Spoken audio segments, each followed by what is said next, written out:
성도 여러분, 안녕하십니까? 오늘 이 안식일에도 하나님의 크신 은혜와 축복이 한결같이 여러분들에게 임하게 되기를 바라고, 여러분들의 심령의 큰 감동 속에 하나님의 보좌로 이끌림을 받는 아름다운 승리의 한날이 되기를 간절히 바랍니다. 이사야 46장 10절에 있는 말씀을 보겠습니다. 일단 보여드리겠습니다. 이사야 46장 10절. 내가 종말을 처음부터 고하며 아직 이루지 아니한 일을 옛적부터 보이고 이르기를 나의 모략이 설 것이니 내가 나의 모든 기뻐하는 것을 이루리라 하였노라. 다니엘서 12장 13절 봅니다. 너는 가서 마지막을 기다리라. 이는 내가 평안히 쉬다가 끝날에는 내 업을 누릴 것임이니라. 그랬어요. 지금 두 개의 성경절을 여러분들에게 소개했는데, 여기 어떠한 단어들이 등장하냐면 종말이라고 하는 단어가 등장하고 마지막이라고 하는 말, 끝이라고 하는 말이 등장합니다. 오늘날 이 세상을 살아가고 있는 수많은 사람들, 일반 사람들이 지옥을 무서워하는데 그 지옥을 왜 무서워하는가? 왜 그래요? 고통이 영원하기 때문에 두려워합니다. 무사람들의 생각 속에 있는 지옥은 고통이 영원하기 때문에 그 지옥을 심히 두려워합니다. 그런데 하나님의 말씀을 보게 되면 종말이 있어요? 끝이 있어요. 영원하지 않아요. 고통의 끝은 축복입니까?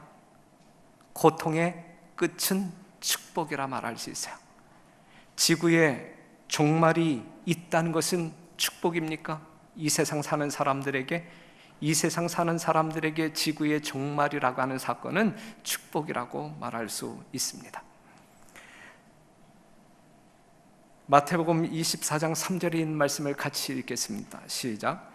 예수께서 감람산 위에 앉으셨을 때에 제자들이 조용히 와서 가로되 우리에게 이르소서 어느 때에 이런 일이 있겠사오며 또 주의 임하심과 세상 끝에는 무슨 징조가 있사오리까? 잘 아시는 말씀. 주의 임하심과 예수님의 재림과 세상 끝에는 무슨 징조가 있사오리까? 그랬어요.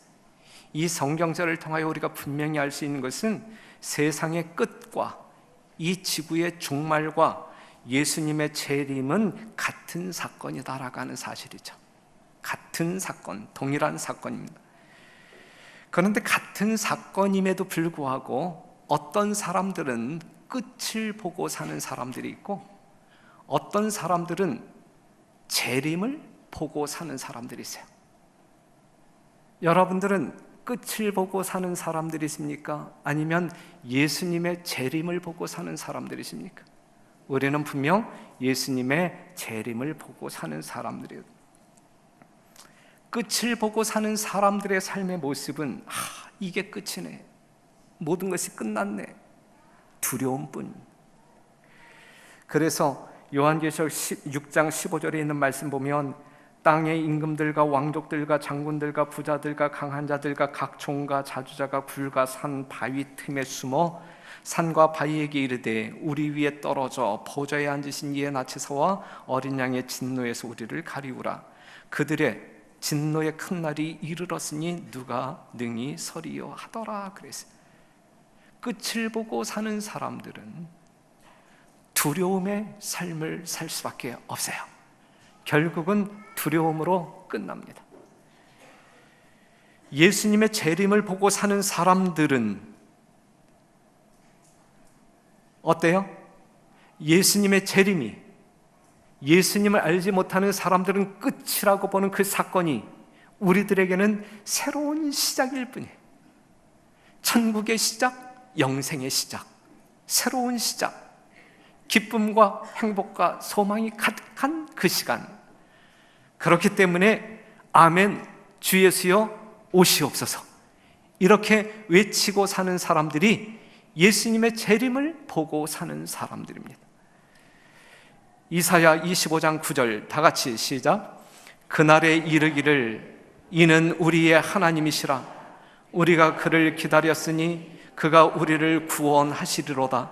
이는 여호와시라. 우리가 그를 기다렸으니 우리는 그 구원을 기뻐하며 즐거워하리라 할 것이며. 그래서 다시 한번 물어요.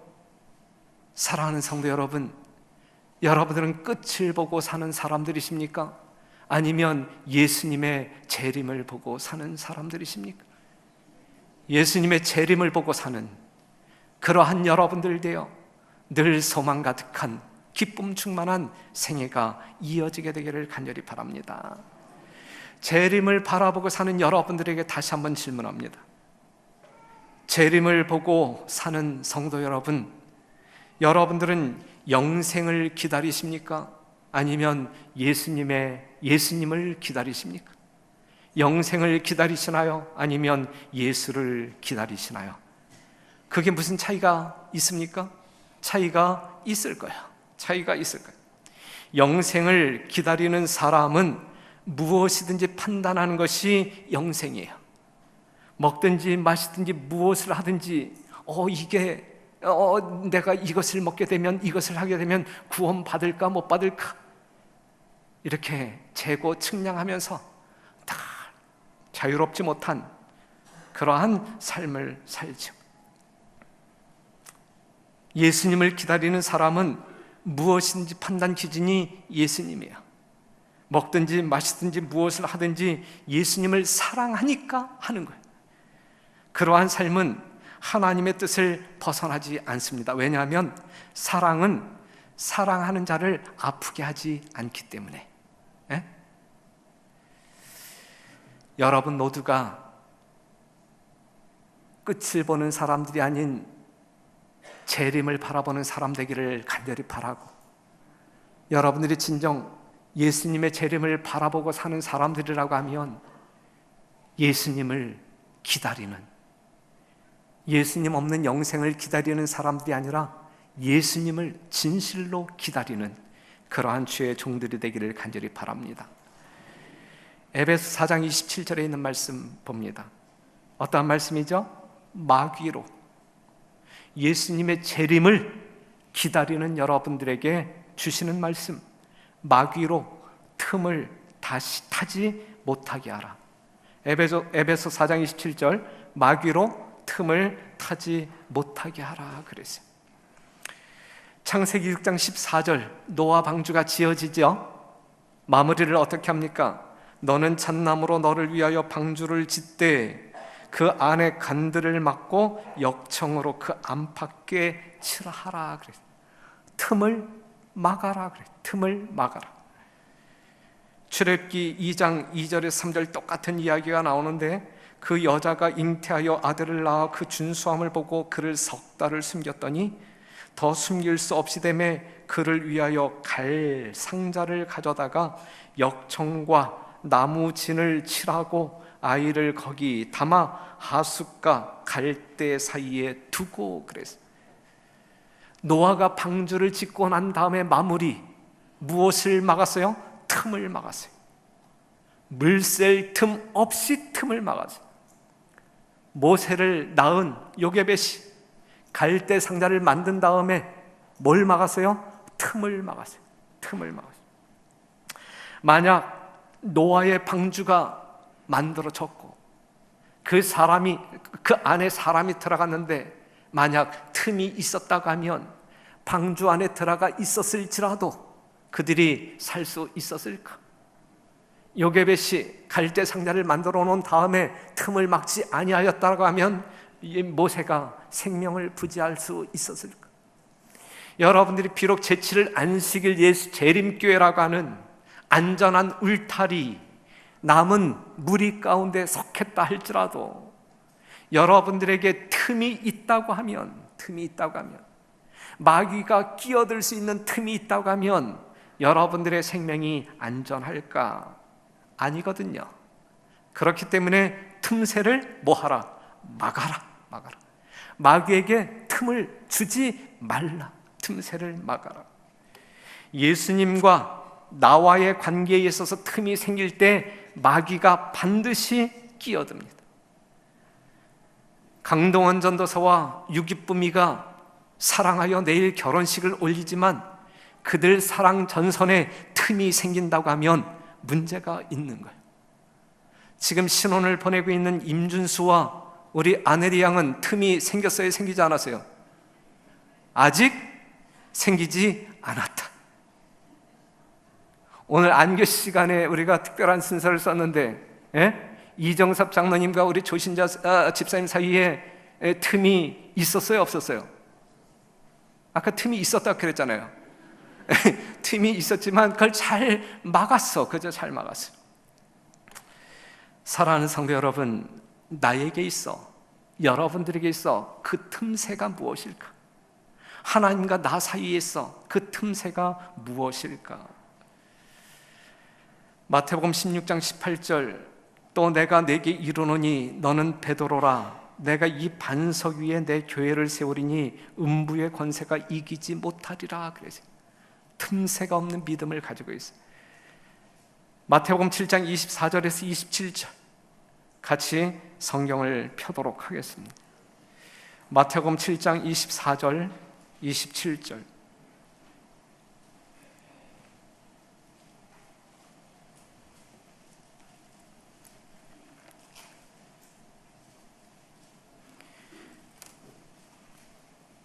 여러분들이 교독하신 성경절입니다. 마태복음 7장 24절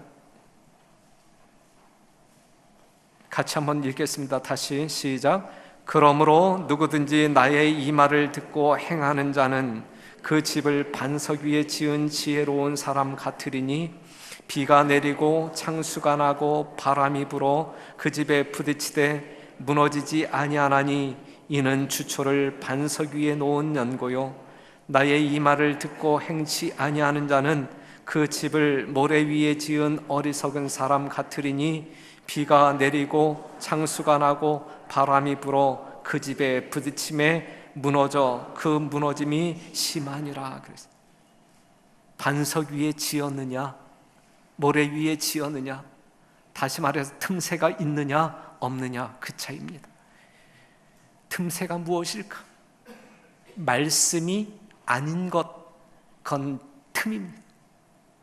말씀을 무시하는 것, 그건 틈입니다.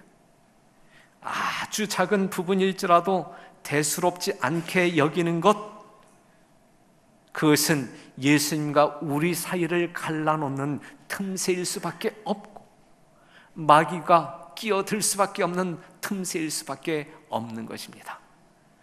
나의 이 말을 듣고 행하는 자가 오직 하나님의 말씀의 원칙을, 믿음의 원칙을 세우고 행하는 자가 틈새 없는, 믿음의 삶에 있어서 틈새 없는, 사단이 범접할 수 없는 견고한 생애를 사실 수 있다 이거죠. 틈새를 막아라.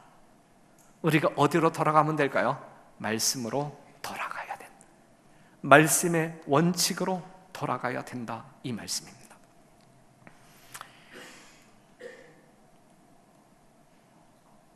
요나에게 틈이 있었습니다. 요나가 타고 있는 배가 풍랑을 만나지요. 자연현상인가 우연인가? 누구 때문에 일어난 풍랑인가? 우리는 다 아는 말씀이에요. 왜 그 풍랑이 일어나세요? 이건 우연히 그냥 자연스럽게 일어난 풍랑이 아니죠. 누가 일으켰어요? 그 태풍을 누가 일으키셨어요? 하나님께서 뭔가 의도한 바가 있다라는 사실입니다. 누구 때문에 일어난 풍랑이에요? 요나 때문에. 요나에게 뭐가 있단 이야기예요? 틈새가 있었단 이야기예요. 어떠한 틈새가 있었는가? 요나에게.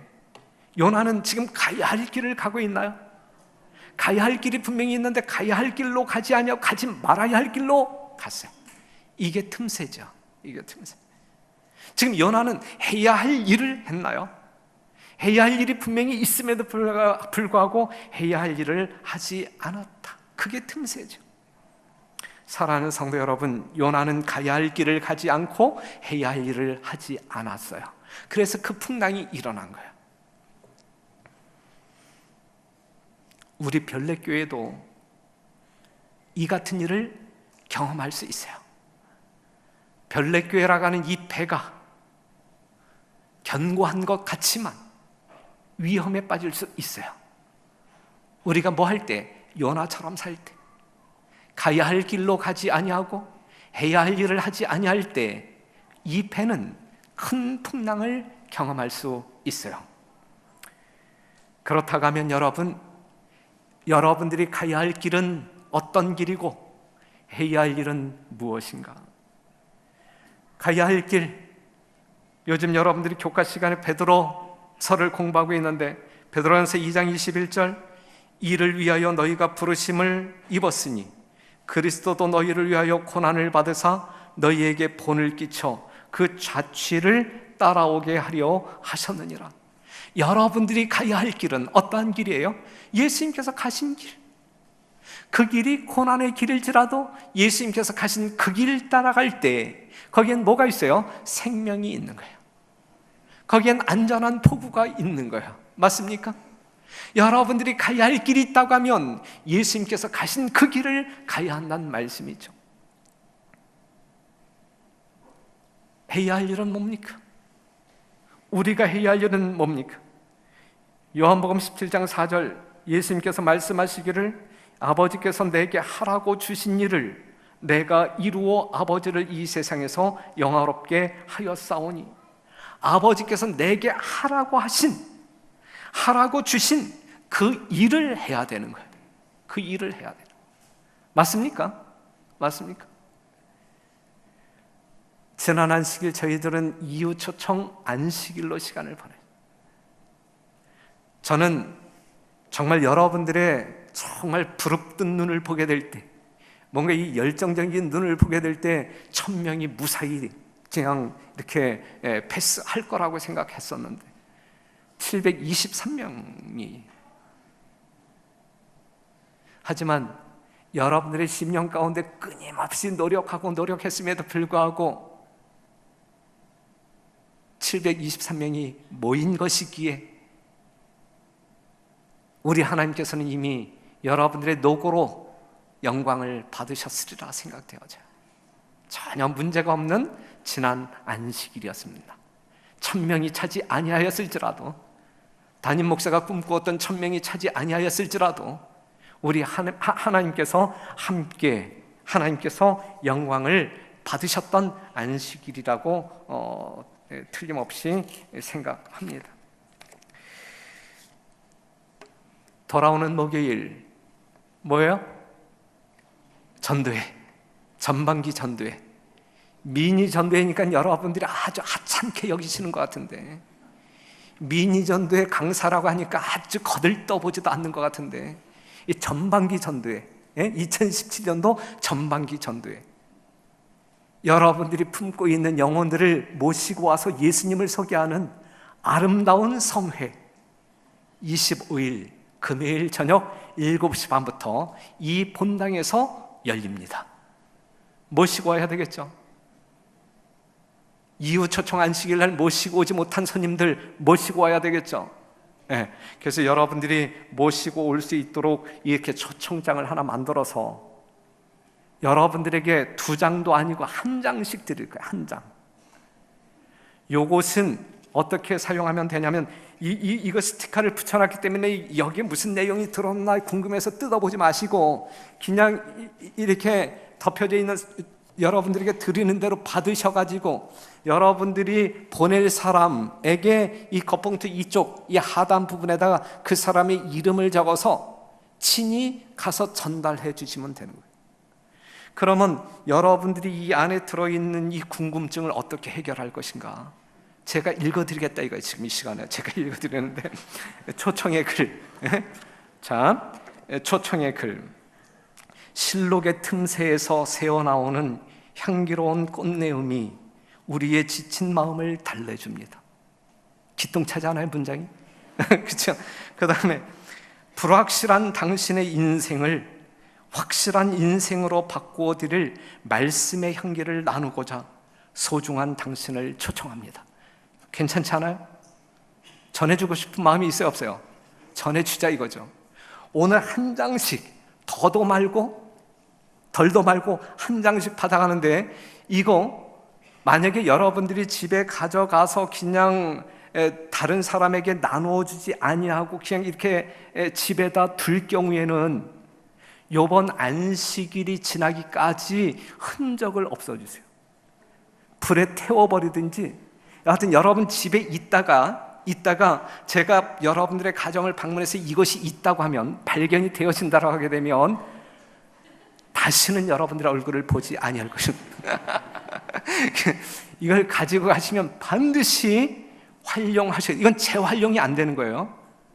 재활용이 안 되니까 오늘 가져가셔서 3일 이내에 사용해야 이게 효과가 있는 것입니다. 그 다음에 먼 거리에 있는 사람들에게는 여러분들이 이미 휴대폰으로 이 모바일 초청장을 받으셨을 거예요.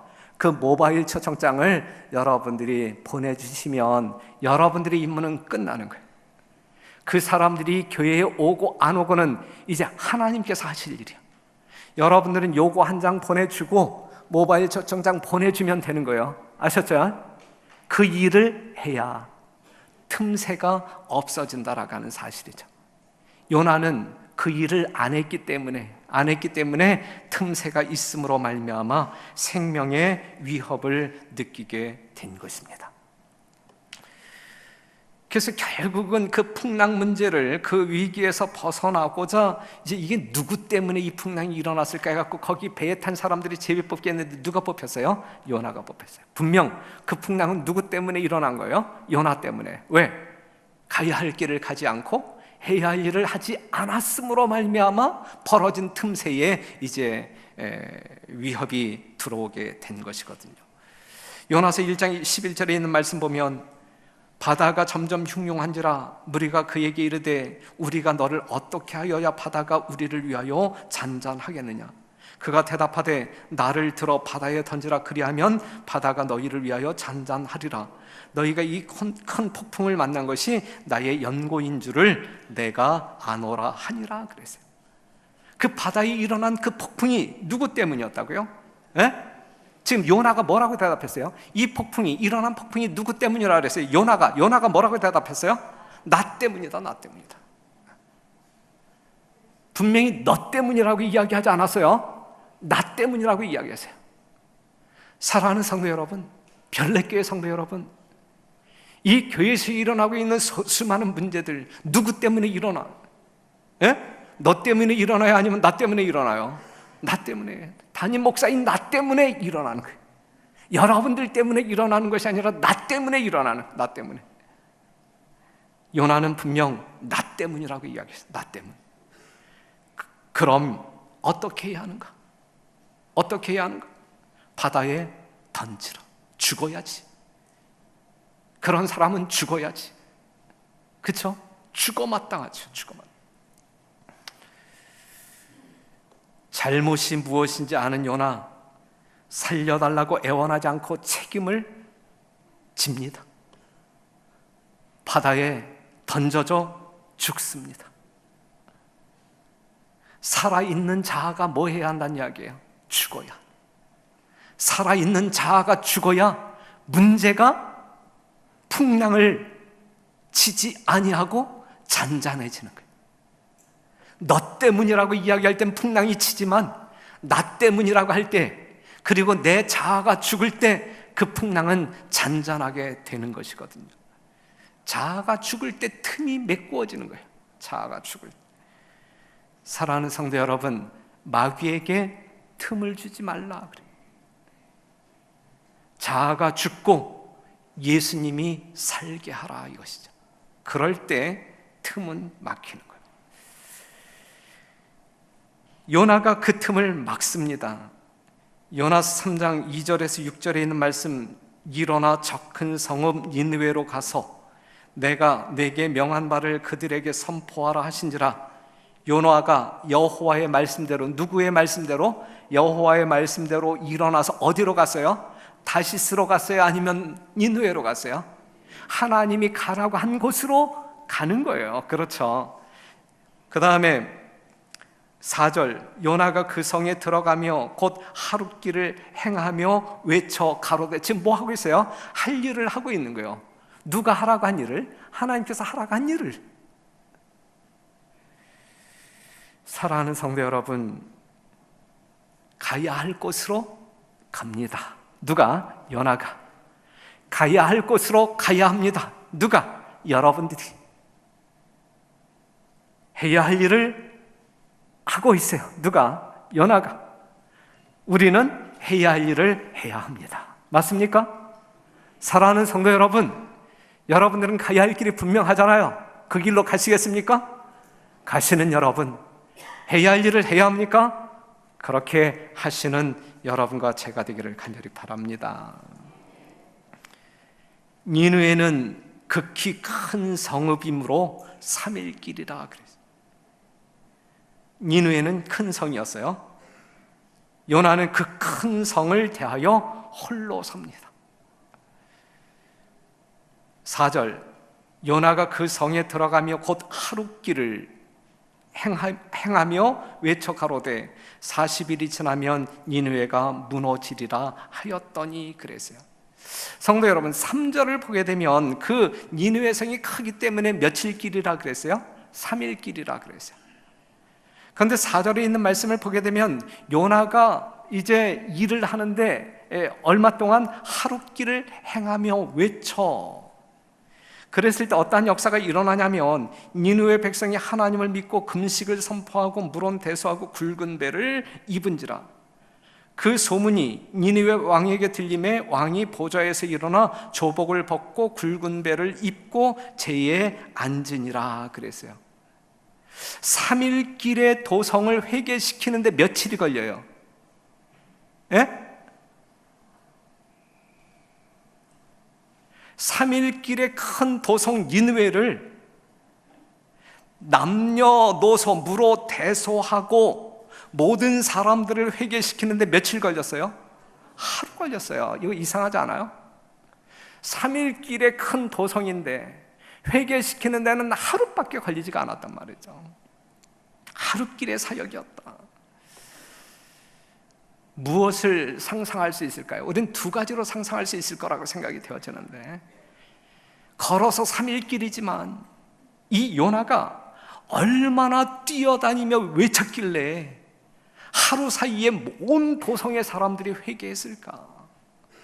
이렇게 한번 생각해 볼 수 있는 것이고, 그 다음에 얼마나 절절하게 복음을 외쳤길래 듣는 사람들이 견딜 수가 없어서 다른 사람들에게 또 전달했을까? 이 두 가지 말고 다른 대답이 있을까요? 박두한 심판의 기별을, 그 기별은 긴박한 기별이에요. 세천사의 기별, 여러분들에게 맡겨진 그 기별이 이 요나가 외쳤던 그 기별만큼이나 아주 각박한, 아주 긴급한 그러한 기별이란 말씀이죠. 한가롭게 조건이 주어지는 대로 전할 기별이 아닙니다. 우리가 증거해야 할 세천사의 기별은 때가 주어지면 증거할 수 있는 그러한 기별이 아니라 때를 얻든지 못 얻든지 긴급하게 전해야 할 기별입니다. 그러한 사명이 여러분들에게 있다는 이야기죠. 그러한 사명을 가지고 우리는 전도회를 치루어야 한다는 말씀이죠. 아직도 이 전도회에 대하여 관심이 없는 마음을 가지고 있다고 하면 회개해야 돼요. 정말 영혼 구원에 대하여 큰 관심 없이 이 교회가 아무리 외치고 외쳐도 그냥 무감각하게 너는 외쳐라, 나는 이 길로 간다, 이러한 마음을 가지고 사는 성도들이 있다고 하면 회개해야 합니다. 여기에 있는 말씀을 보게 되면 물론 대소하고 큰 사람이든 작은 사람이든 회개하지요.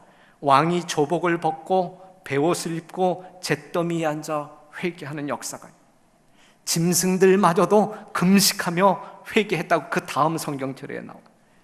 철저한 회개는 그 도성을 심판에서 벗어나게 했습니다.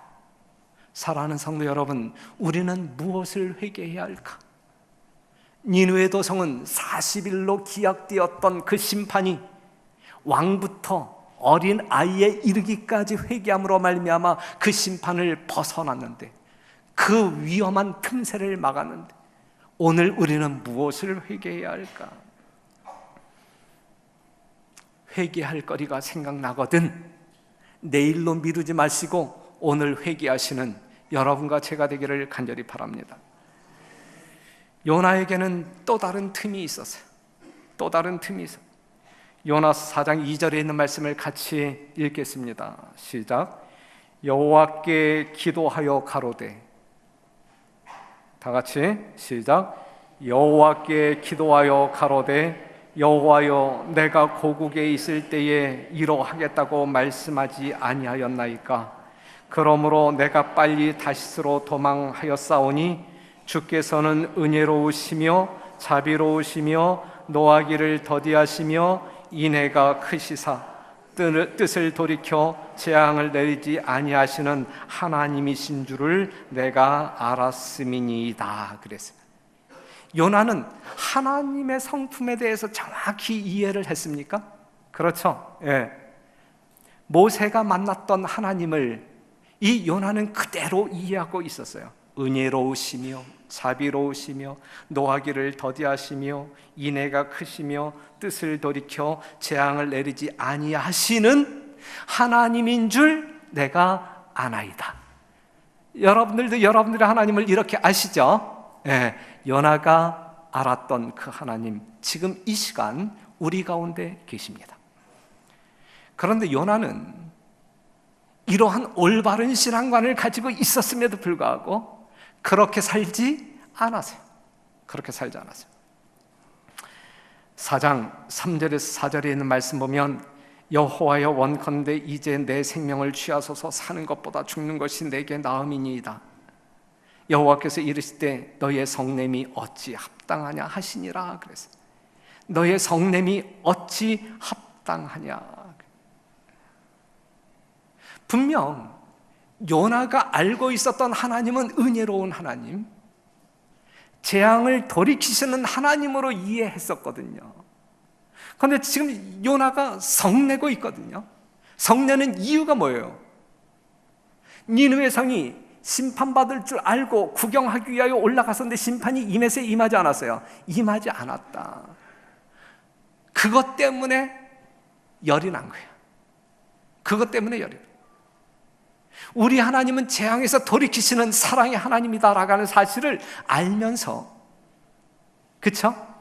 그런데 그 믿음을 그렇게 활용하지 않았다라고 하는 사실이죠. 여기에서 우리가 알 수 있는 것은 하나님의 사랑을 자기에게 적용시킬 때는 은혜의 하나님이야. 그렇죠? 그런데 다른 사람에게 적용시킬 때는 심판의 하나님이에요. 지금 요나가 그러한 마음을 보이고 있는 거예요. 나한테는 은혜로운 하나님이어야 돼. 하지만 다른 사람한테는 심판의 하나님이어야 돼. 여기 아주 못된 마음이죠. 이게 잘못된 마음이죠. 하나님에 대한 올바른 신앙관을 가지고 있음에도 불구하고 실제적으로 그렇게 적용하지 않았어요. 그는 회개를 촉구하는 기별을 외쳤지만 그들이 심판받는 것을 기대했단 말이죠. 말이 안 돼요.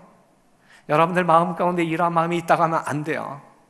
오늘 우리는 이 성전에 와서 예배를 드려, 오늘 이 성전에 나오지 못한, 사연이 있어서 이 성전에 나오지 못한, 혹시 또 다른 이유로 안식일을 범할 수밖에 없는 그러한 사람들이 있다고 하면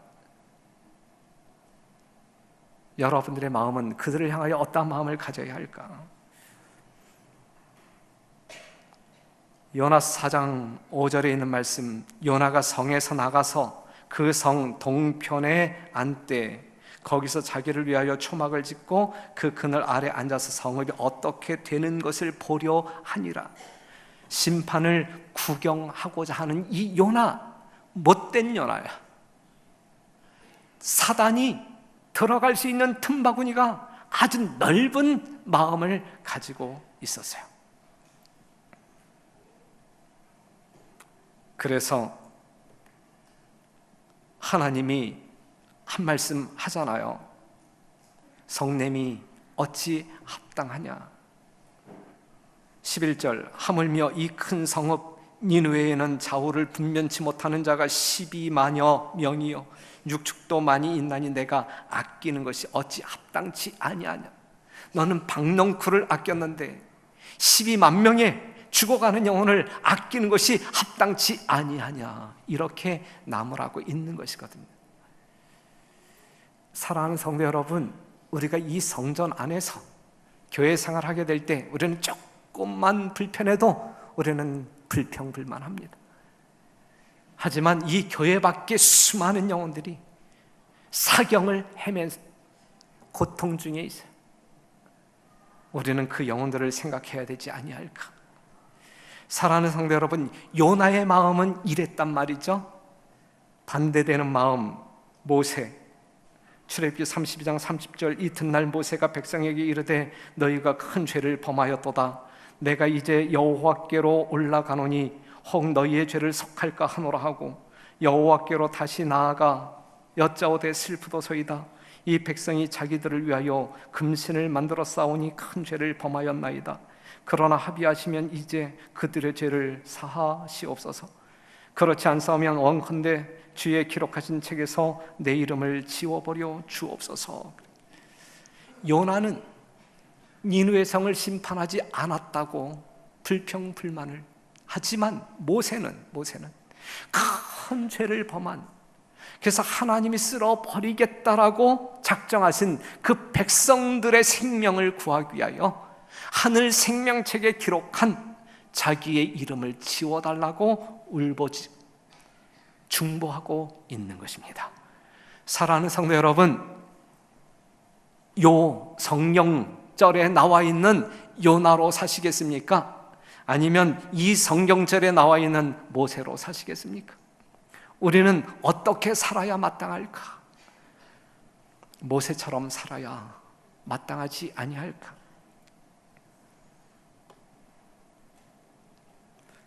틈새를 막아라. 우리가 요나서를 보게 되면 요나의 회개의 장면이 없는 상황에서 요나서가 끝납니다. 그가 회개했을까? 안 했을까? 우린 몰라요. 분명한 것은 우리는 회개해야 할까? 말아야 할까? 그것이 우리에게 중요한 문제. 그래서 요나서 5장은 여러분들이 써야 돼. 우리는 회개해야 할까? 요나가 회개했을까? 안 했을까? 우린 잘 몰라요. 하지만 우리가 분명히 알아야 할 것은 우리는 회개해야 할까? 말아야 할까? 오늘 이 시간 우리는 회개해야 할까? 말아야 할까? 종말이 다가오고 있습니다. 세상의 끝이 다가오고 있습니다. 천국이 여러분들 눈앞에 다가오고 있습니다. 사랑하는 성도 여러분, 여러분들은 세상의 끝을 맞이할 것인가? 아니면 새로운 시작, 천국을 맞이할 것인가?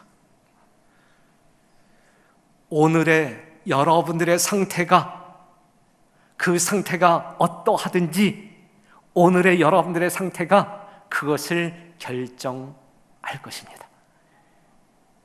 믿음을 갖게 되시는 여러분 되시기를 간절히 바라고, 회개해야 할 것이 있다고 하면, 버려야 할 것이 있다고 하면 버리는, 회개하는 여러분과 제가 되기를 간절히 바랍니다. 그래야 예수님이 우리 중에 거할 수가 있어요. 그래야 우리는 살 수가 있는 것입니다. 사도행전 2장 37절, 저희가 이 말을 듣고 마음에 찔려 베드로와 다른 사도들에게 물어 가로되 형제들아 우리가 어찌할꼬. 여러분들의 살아있는 양심 가운데 매 순간 찔림이 있게 되기를 간절히 바라요. 양심의 가책이 있게 되기를 간절히 바라요. 여러분들이 십자가를 향하여 가까이 다가가면 다가갈수록 여러분들의 양심은 더 아프게 찔림을 받아서 돌이키고 돌이키는 여러분들이 되시기를 간절히 바랍니다. 38절 베드로가 가로되 너희가 회개하여 각각 예수 그리스도의 이름으로 거듭나고 죄 사함을 받으라. 그리하면 성령을 선물로 받으리니 그랬어요. 우리가 어찌할꼬? 하나님의 말씀을 듣고 우리의 심령 가운데, 양심 가운데 찔림이 있을 때 우리는 어찌할꼬 외쳐야 되지 않겠습니까? 그때의 대답은 회개하라 이것입니다. 회개하라. 회개하라. 예? 무릇 내가 사랑하는 자를 책망하여 징계하노니 그러므로 내가 열심을 내라. 회개하라. 다 같이 시작. 그런즉 너희가 먹든지 마시든지 무엇을 하든지 다 하나님의 영광을 위하여 하라. 사랑하는 성도 여러분, 우리의 모든 삶 구석구석에서 이루어지는 모든 생각과 생활이 하나님의 영광과 연결되어져야 되는 거예요. 여러분들이 아무리 열심히 있는 모습으로 교회 생활을 하고 하나님의 사업에 동참한다 할지라도 그것이 하나님께서 연락할 수 없는 하나님의 영광을 드러내는 것이 아니라고 하면 그것은 아무 소용 없는 거예요. 아무 소용 없는 거예요. 아무리 열심히 주의 이름을 가지고 산다 할지라도 하나님의 뜻을 어기며 자기의 생각을 보태어 하는 것은 결코 하나님께 영광이 되지 않습니다. 그렇기 때문에 우리의 믿음은 말씀 위에 세워져야 돼요. 말씀 위에 세워져야 흔들리지 아니하고 넘어지지 아니하고 우리의 생명을 보존하여 주실 것입니다.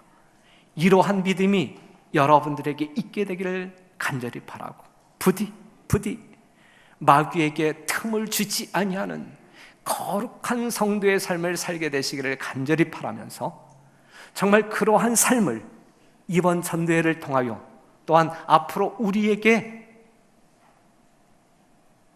있는 아버지의 거룩한 사역에 나타나게 되기를 간절히 바라면서 말씀을 마치겠습니다.